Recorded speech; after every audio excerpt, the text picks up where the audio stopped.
বাজারে আগে যা ছিল তার চেয়ে এখন একটু দামটা কমছে। যেমন আগে ছিল ডিম 60 টাকা, এখন হচ্ছে 55 টাকা, তো 5 টাকা হালিপতি কমে গেল।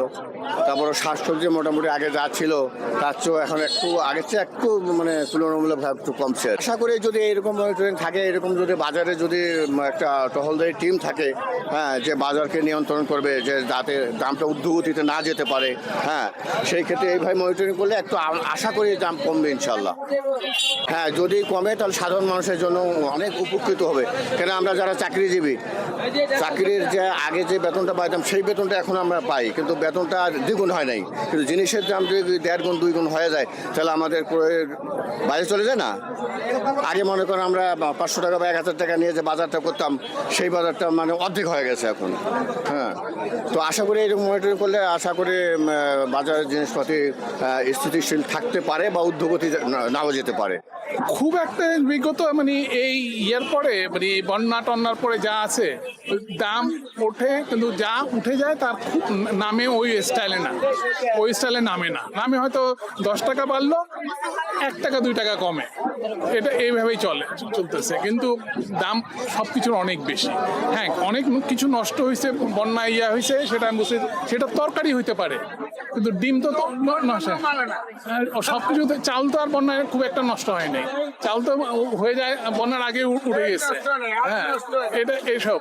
তারপরে এই জন্য করেন আদা রসুন এগুলো, হ্যাঁ ডলারের দাম বাড়ছে, একটু দাম বাড়তে, কিন্তু যে হারে দাম বাড়ায় এটা মানে খুব বেশি। আর এইসব বাজে কথা। মনিটরিং কি আপনি কটা আপনি মনিটরিং করবেন, ওকে এসে বলবেন হ্যাঁ 2টা ধমক দিবেন, ও আমার 20 টাকা দিয়ে দিল, আপনি চলে যাবেন। মনিটরিং মানে আপনি কটা লোককে ঠাকাতে পারবেন? মনিটরিং করে ধমক দিবেন, তারপরে ইয়ে করবে, তারও পেট আছে, সে তাকে লাভ করতে হবে। আপনি দাম ফিক্স করে দিলে সে পারবে না। জিনিসটা হইলো উপর দিক থেকে ঠিক করতে হবে, নিচে না, ঠিক করতে হবে উপরে।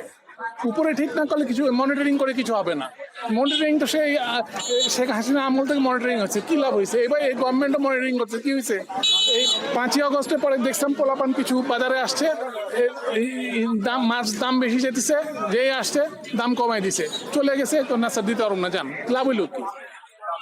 এটা তো কোন সলিউশন হলো যেখান থেকে আপনি ইম্পোর্ট হচ্ছে ইয়া হচ্ছে ওখানে ঠিক করতে হবে, ওখানে আপনি দাম বেঁধে দেন। তুমি এই টাকার নিচে তুমি ইয়ে করতে পারবা না, নিচে এদেরকে ধরে লাভ নেই। সেরকম কোনো ডিফারেন্স নাই, কিছু জিনিসের দাম 5 টাকা 10 টাকা করে কমছে, বাট অলমোস্ট একই। তবে হ্যাঁ, একটা রেশিও আসতেছে যে মনে হচ্ছে যে মাছের দাম একটু কমবে, বাট দেখা যাক, কিছুদিন পরে দেখা যাবে আসলে কতটা রিফ্লেকশন হচ্ছে। চাঁদা বাজার নাই বর্তমানে, বাজার এখন একটু স্থিতিশীল হয়েছে আগের চাইতে।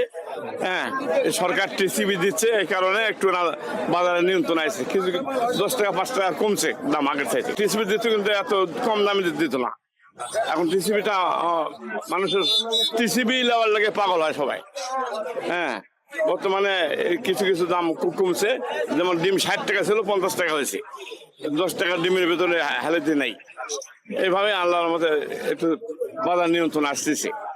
আমি তো যে বললামই যে আমি সবসময় যে জায়গা থেকে আমি আমার কম্পালসারি যে কয়েকটা দোকান আছে, ওনারা মানে ধর্ম হিন্দু, তাহলে ওইভাবে আমি যে মাছগুলা নেই সবসময় ওই আমার কাছ থেকে ওই একই দামই রাখছে। এখন মাছে তো তফাৎ আছে, ভেদাভেদটা আছে। ভালো মাছ নিলে 2 টাকা তো বেশি হবেই, আর খারাপ মাছ একটু পচা মাছ বা একটু নিম্ন মাছ নিলে ওইটা একটু দাম একটু কম, এইভাবেই।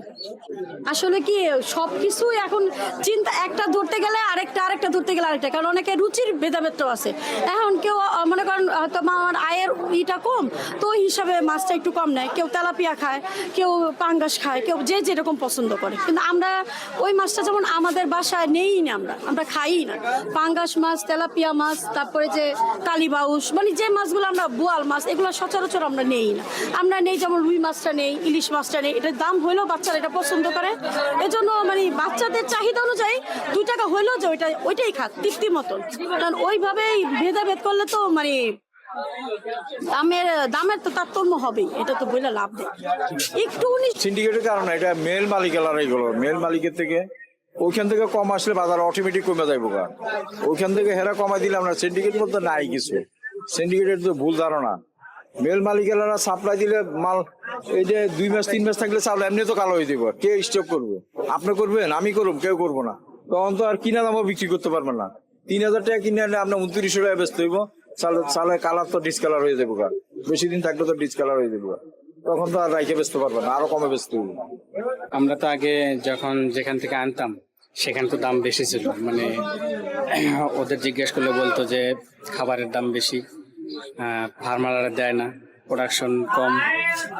তারপরে এখন হয়তো সরকারের প্রচেষ্টার কারণে হয়তো এখন অনেকটা কমেছে।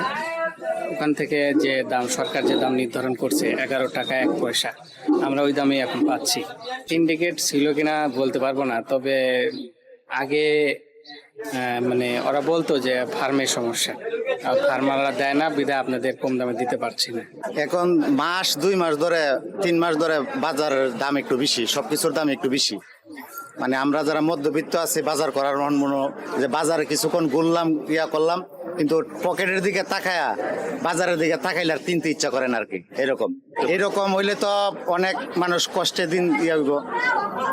আরো যদি মনে করেন যে আগে 2-3 মাস আগে যে দামটা ছিল, এখন সবকিছুর দামই বাড়তি। এখন কি মনিটরিং এর সমস্যা হইতেছে নাকি আসলে জিনিসের দাম বাড়তি, এটা আমরা বুঝতে পারতেছি না। কিন্তু আমরা তো বলার মতন কোনো স্কোপ নেই, আমরা কারো কাছে বলতে পারতেছি না যে আসলে কি অবস্থায় কেন দাম বাড়তেছে, আসলে কি মনিটরিং এর অভাব নাকি কিছু অসাধু ব্যবসায়ীরা এরকম করতেছে, এটা আমরা বুঝতে পারতেছি না। করণীয়টা আগের মতন যে ছিল ওই রকম হইলে মানে ভালো। কোন থেকে আগে মনে করেন ভালো আছিল, এখন মনে করেন জিনিসের দাম বাড়তি। হ্যাঁ, কিন্তু আগের যে অবস্থাটা ছিল, আমরা আমাদের মতন মধ্যবিত্তরা আগে ভালো ছিলাম, কিন্তু এখন যে অবস্থা, বাজার করার মতন কোনো ইয়ে নাই, সবকিছুর দাম বাড়তি।